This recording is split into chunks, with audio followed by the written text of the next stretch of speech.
కథ. దేవదత్త దంపతుల కథ. పూర్వకాలం కాంచీపురంలో దేవదత్తుడనే ఒక బ్రాహ్మణుడు ఉండేవాడు. అతడు వేదాంగ పారంగతుడు. అతని భార్య మాలిని. వారిద్దరూ అతిథుల్ని అభ్యాగతుల్ని ఆదరిస్తూ గృహస్థ ధర్మాన్ని పాటిస్తుండేవారు. వారికి శ్రీ వెంకటేశ్వర స్వామి ఇలవేల్పు. ఒకనాడు వారింటికి కాశీయాత్ర చేసి వచ్చిన ఒక బ్రాహ్మణోత్తముడు వచ్చాడు. ఆ దేవదత్త దంపతులు ఆయనను సాక్షాత్తు వెంకటేశ్వర స్వామిగా భావించి అతిథి మర్యాదలు చేశారు. భోజనానంతరం ఆ బ్రాహ్మణుడు వారి జాతకాలు పరిశీలించి చూసి జాతకం ప్రకారంగాను గోచార ప్రకారంగాను దేవదత్తునికి శనిదోషం వల్ల అపమృత్యువు కలిగే సూచనలు కనబడుతున్నాయని, ఆ అపమృత్యు దోష పరిహారం కోసం సప్త శనివార వ్రతం చేసి అటు శనైశ్వరుణ్ణి ఇటు శ్రీ వెంకటేశ్వర స్వామిని భక్తి శ్రద్ధలతో ఆరాధించవలసిందని, అమ్మా నీవు శ్రద్ధ వహించి నీ భర్తను కూడా సప్త శనివార వ్రతం చేయడానికి ప్రోత్సహించి నీ సౌభాగ్యాన్ని నిలుపుకోవాలి సుమా అని హెచ్చరించాడు. సప్త శనివార వ్రత విధానాన్ని కూడా వివరంగా బోధించి సెలవు తీసుకుని తన దారిని తాను వెళ్ళాడు.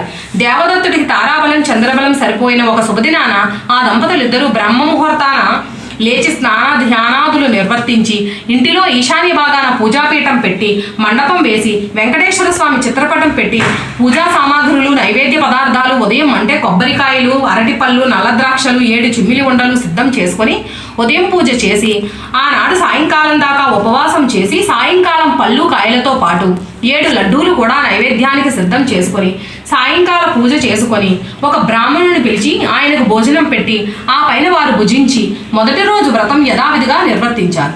ఆ విధంగా వరుసగా వారు 7 శనివారాల పాటు వ్రతాన్ని భక్తి శ్రద్ధలతో కొనసాగించారు.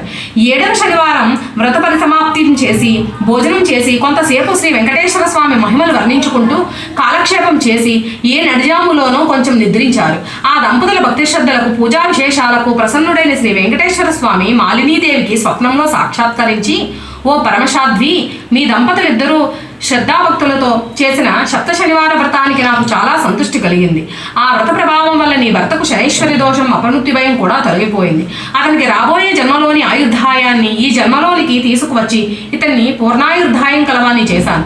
మీరిద్దరూ సుఖశాంతులతో ఆనందంగా 100 సంవత్సరాలు జీవించి ధర్మార్థకామ మోక్షాలనే 4 పురుషార్థాలు సాధించుకుంటూ మీ మానవ జన్మను సార్థకం చేసుకోండి అని దీవించి అదృశ్యుడైనాడు. వెంటనే ఆమె లేచి భర్తను లేపి తన స్వప్న వృత్తాంతాన్ని వినిపించింది. ఆయన కూడా సంతోషించి భార్యను అభినందించాడు. ఒక శుభముహూర్తాన ఆ దంపతులిద్దరూ శ్రీ వెంకటేశ్వర స్వామి దర్శనార్థమై తిరుపతి కొండకు వెళ్లి మొక్కులు తీర్చుకొని ఆ స్వామిని మనసారా స్తుతించి ప్రసాదం స్వీకరించి తిరిగి వచ్చారు. ఇంటికి వచ్చాక బ్రాహ్మణులను పిలిచి అన్న సంతర్పణ చేసి బ్రాహ్మణాశీర్వాదాలు పొందారు. జీవితాంతం వరకు యథాశక్తిగా శ్రీ వెంకటేశ్వర స్వామి సేవ చేస్తూ చివరికి శ్రీ స్వామి సాన్నిధ్యాన్ని పొందారు. కలవు శ్రీ వెంకటనాయక అని పెద్దలు సూక్తి. కలియుగంలో శ్రీ వెంకటేశ్వర స్వామిని మించిన ఆరాధ్య దైవం లేడు. ఈ సప్త శనివార వ్రతంతో ఆయన ఆరాధించిన వారికి శనిదోషాలు తొలగి శ్రీ స్వామి అనుగ్రహం లభిస్తుందని సూతుడు సౌనకాది మహామునులకు వినిపించాడు. వారు విని ఆనందించారు. కలియుగంలో శ్రీ వెంకటేశ్వర స్వామియే ప్రత్యక్ష దైవం. భక్తి శ్రద్ధలతో శ్రీ స్వామివారిని అర్చించిన వారికి ఇహపరలోకముల యందు భోగభాగ్యములు కలుగును. శ్రీ స్వామివారికి మిక్కిలి ఇష్టమైన ఈ శనివార వ్రతమును చేసిన వారికి ఉన్న కష్టములు తీరును, గ్రహబాధలు పోవును, సంపదలు భోగములు కలుగును. వారికి వారి కుటుంబములకు సర్వభయములు కలుగును, సర్వశుభములు కలుగును. శనివార వ్రతమును ఆచరించిన వారికి అసాధ్యమే లేదు. ఈ కలియుగమున శనివార వ్రతము మానవులకు కల్పవృక్షము వంటిది.